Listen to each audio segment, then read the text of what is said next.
अस्सलाम वालेकुम वरहमतुल्लाहि वबरकातुहू। मेरा नाम है बरसा इफ्तिखार और आप देख रहे हैं रोज़ाना कुरानी हदायत 5 मिनट कुरान सीरीज।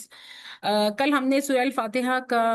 पहला हिस्सा पढ़ा था और आज इंशाल्लाह हम इसका दूसरा हिस्सा स्टडी करेंगे और हम देखते हैं कि इसमें हमें अल्लाह सुब्हानहू तआला ने क्या पैगाम दिया है, क्या पैगाम छुपा हुआ है इसमें। कल हम लोगों ने आया नंबर 1 से जो है वो 4 तक किया था। जैसा कि कल भी एक्सप्लेन किया गया था कि सूरह फातिहा को अल्लाह सुब्हानहू तआला ने दो हिस्सों में तकसीम किया है। एक जो है वो आयत नंबर 1 से 4 तक है जो अल्लाह के लिए, यानी कि उन पहली 4 आयत में हम सिर्फ अल्लाह सुब्हानहू तआला की सना और सिफात को बयान करते हैं।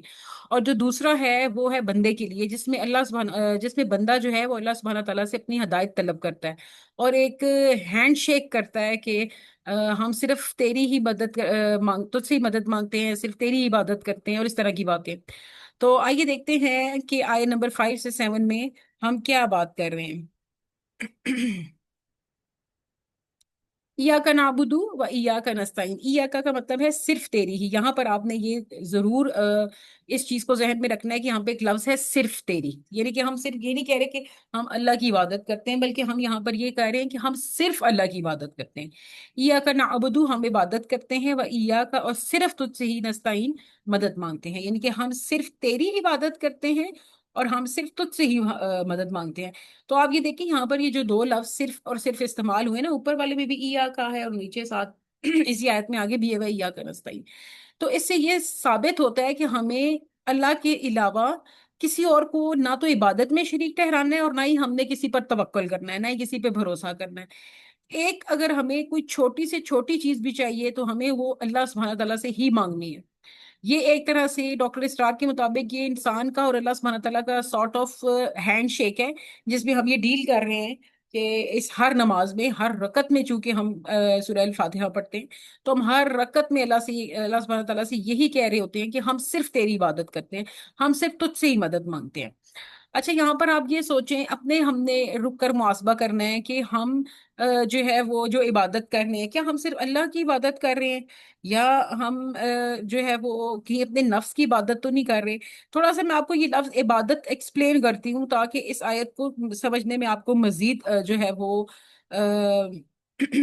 थोड़ी एक ना डायरेक्शन मिलेगी। इबादत जो है असल में इसका रूट वर्ड है आइन बे और दाल, अबद जिसे कहते हैं ना, जो कहते हैं कि बंदा, यानी एक ऐसा शख्स जो अपने मालिक के हुक्म के आगे पूरी तरह झुक जाता है ना, वो होता है बंदा, अब जिसे हम कहते हैं।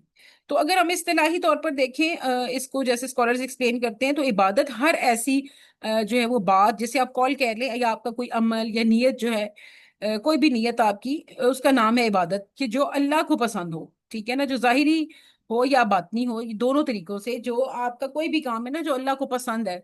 तो वो आपका जो है वो इबादत में आएगा। अच्छा, इसमें जैसे एक और एक रेफरेंस आयत मैं आपको बताती हूँ। अल्लाह सुब्हानहू तआला ने कुरान में फरमाया, वमा खलक़तल जिन्ना वल इंसा इल्ला लियअबुदून, यानी कि मैंने अल्लाह सुब्हानहू तआला फरमाते हैं कि और मैं जिन और इंसान को सिर्फ अपनी इबादत के लिए पैदा किया। यहाँ पे बहुत सारे लोगों को ये लगता है कि इबादत का मतलब ये है कि हर वक्त कुरान पढ़ना, हर वक्त नमाज पढ़ना या हर वक्त तस्बीहां पढ़ते रहना ये इबादत है। ऐसा नहीं है। आप देखिए कि दुनिया की भी जो काम है वो सब इबादत में आ जाते हैं। जैसा कि अगर आप घर के काम कर रहे हैं और आपकी नीयत ये है कि इसको मैं अपने घर वालों की खिदमत या फिर अल्लाह के लिए कर रही हूँ, ये काम जो मैं घर कोई सफाई कर रही हूँ, सफाई में इसलिए ईमान है, मैं इसलिए कर रही हूँ, मैं ये घर इसलिए साफ कर रही हूँ क्योंकि मेरे घर वाले इसमें रहेंगे और उनके लिए एक मदद हो जाएगी, मैं उनकी खिदमत कर रही हूँ। और किस लिए कर रही हूँ? अल्लाह की रजा के लिए कर रही हूँ, तो ये इबादत बन जाएगा। मैं खाना बना रही हूँ, मैं किस लिए बना रही हूँ? ताकि मेरे सब घर वाले खाएं और उससे सेहत ले सकें, या जो भी बात है, आप देखिए मैं अल्लाह को खुश करने के लिए कर रही हूँ। इसी तरह अगर मैं दफ्तर में जाकर काम कर रही हूँ और मैं ईमानदारी के साथ कर रही हूँ और इस सोच के साथ कर रही हूँ कि यहाँ से मैं रिस्क हलाल कमाऊंगी, खुद भी रिस्क खाऊंगी और घर वालों को भी दूंगी, तो रिस्क हलाल कमाने वाला तो अल्लाह का दोस्त है ना, तो उसका रिस्क कमाना, उसका वो काम करना जो है वो इबादत बन जाता है। इसी तरह मुस्कुराना, सब्र करना, माफ कर देना, ये तमाम चीजें इबादत में आती हैं। जरूरी नहीं है कि हम हर वक्त नमाज पढ़ें या हर वक्त कुरान पढ़ें या हर वक्त जो है वो तस्बीह उठाएं या कुछ पढ़ते रहे तो यही इबादत है। आपकी जिंदगी का हर लम्हा, आपकी जिंदगी का गुजारा हुआ हर वक्त इबादत में आ सकता है, अगर आप उसको उस तरह से करें जिस तरह अल्लाह सुब्हानहू तआला ने कहा है, और आप उसको उस तरीके से जो करें कि वो अल्लाह की रजा का बायस बने। तो इबादत जो है वो बेसिकली एक लाइफ स्टाइल है। ٹھیک ہے نا، جو آپ کو صرف یہ نہیں ہے کہ اللہ یعنی نماز روزہ نہیں ہے، بلکہ یہ آپ کو کیا سکھاتا ہے؟ یہ آپ کو یہ بتاتا ہے کہ آپ اللہ کی رضا کسی بھی کام میں، آپ اللہ کو یاد رکھ رہے ہیں، کسی بھی کام میں آپ اللہ کی رضا کو کیسے حاصل کر سکتے ہیں۔ اچھا پھر آگے دیکھیں آئی ہوپ کہ میں نے یہ عبادت کا لفظ بڑے اچھے طریقے سے آپ کو سمجھا دیا ہوگا۔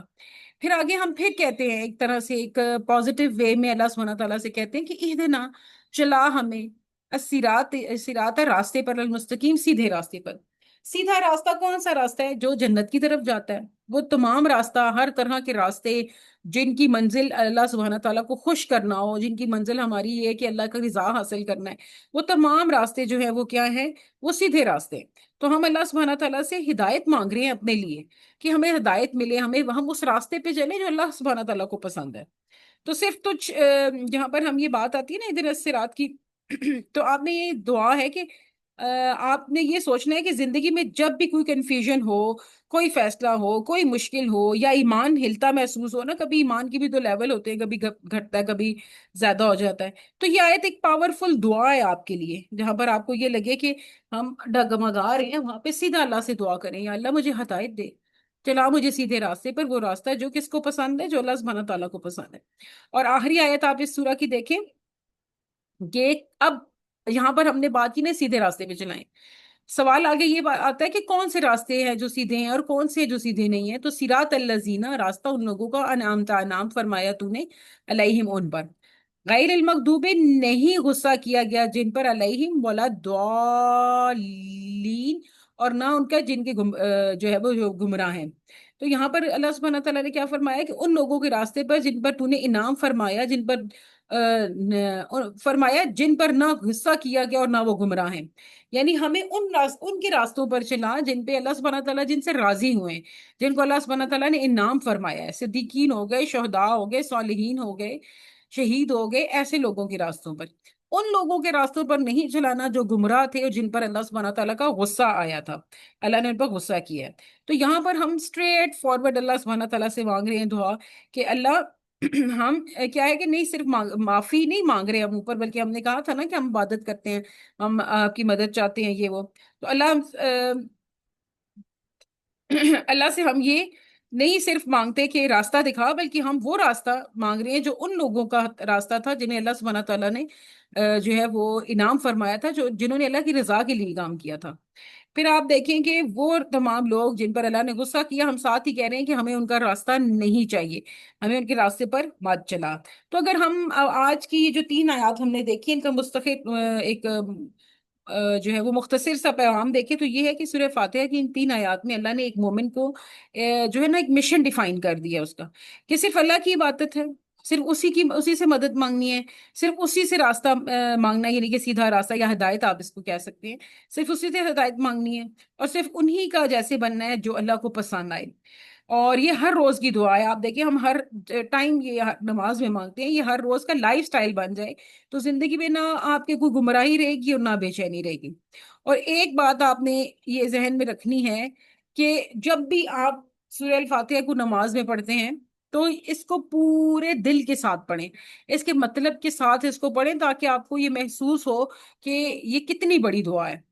ایک تو اللہ سبحانہ تعالیٰ نے اس قرآن کا افتتاح اس دعا سے یعنی سورہ الفاتحہ سے کیا۔ دوسرا آپ کو پتہ ہے کہ یہ بہت بہترین ہے شفا کے لیے، اس کو بس شافی بھی کہتے ہیں، شافیہ بھی اس کو بلکہ کہتے ہیں دعا اس سورہ الفاتحہ کو۔ تو